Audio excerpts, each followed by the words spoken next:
is Suma Kunta.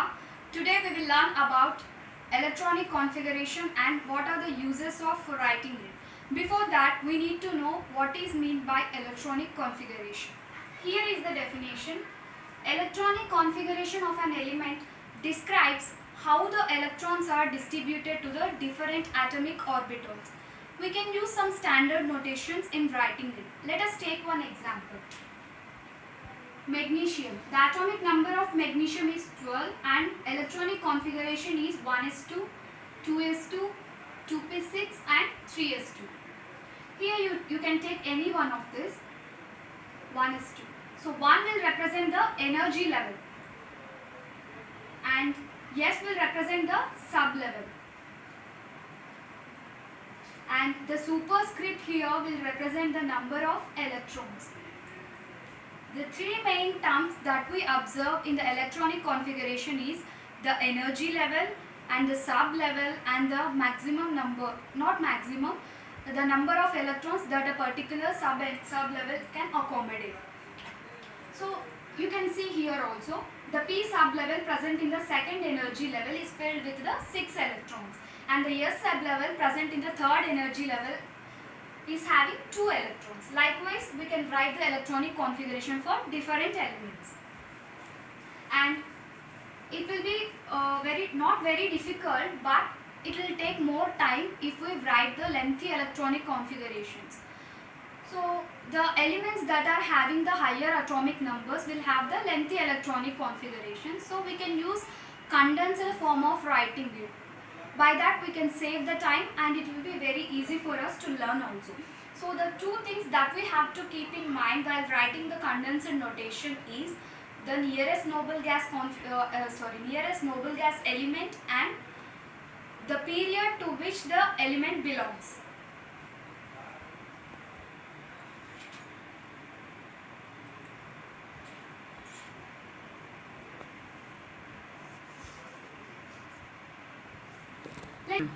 So nearest noble gas and the period. Let us take one example. Calcium. Calcium atomic number is 20 and the electronic configuration is 1s2, 2s2, 2p6, 3s2, 3p6 and 4s2. So this is such a lengthy electronic configuration. We can write the condensed form. The first thing, the nearest noble gas to the calcium is argon and electronic configuration of argon is 18. So the remaining 2 electrons will enter into the 4th energy level. This 4th energy level is nothing but the period. It's nothing but period number. So calcium belongs to the 4th period and it will be the outermost energy level that the electrons will enter. It's nothing but the period number will denote the outermost energy level. If you take the element that will be present in the 5th period, then the outermost energy level for that element is the 5th energy level. There are two formulas that we have to keep in mind while writing the electronic configuration. The first formula is 2n square and the second one is 2 into L plus 1. N is nothing but principal quantum number or energy level. For the first energy level, n equals to 1, 2 into 1 square, that is 2 electrons. 2n square is nothing but the maximum number of electrons that a particular energy level can accommodate. So, n is 1 here and the maximum number that the first energy level can accommodate is 2. And for second energy level, 2 into 2 square, 8 electrons. So, 8 electrons will be the maximum number that the second energy level can accommodate. And for n equals to 3, 2 into 3 square, that is 18 electrons. So likewise you can go for 4th, 5th, 6th energy levels, and if you substitute the n value in the 2n square formula, we can get the maximum number of electrons that particular energy level can have. And the second formula is 2 into L plus 1. So L is nothing but azimuthal quantum number. It is nothing but the subshell. Different subshells have different L values. For S sublevel, L have the value 0. And for P sublevel, L is having 1. And for D sublevel, L value is 2. And for F sublevel, L value is 3. And one more point, azimuthal quantum number L must be less than the principal quantum number N.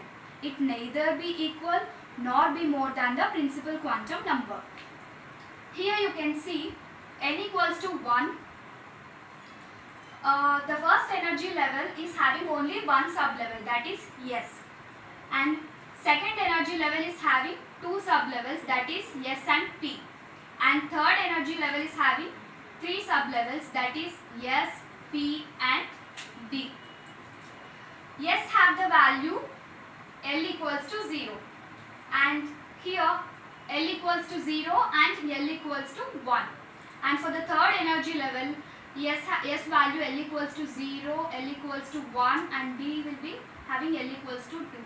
Here you can see the L value is 0 for the first energy level. That means it is having the lesser value compared to the N value. And here you can see the second energy level is having two sublevels, that is S and P, and both the L values of S and P are less than the N value. And here also the third energy level having the three sublevels, and all the L values for three sublevels are less to the N value.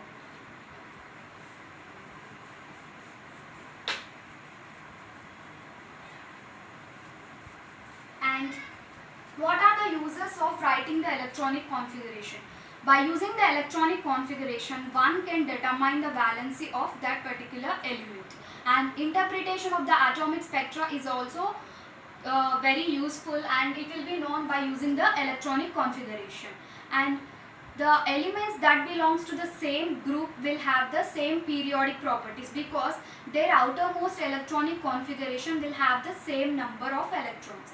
So by that we can easily say that the different periodic properties like electronegativity, ionization potential will have the similar values.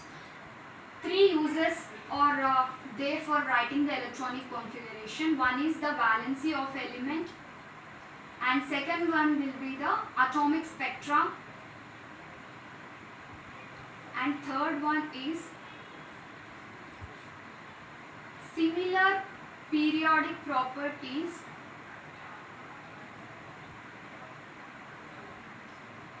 among the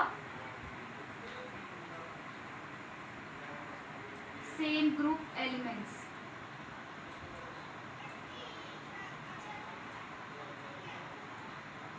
Let us take one example for it. Boron and aluminium will belong to the same group, and atomic number of boron is 5 and the aluminium is having 13 atomic number.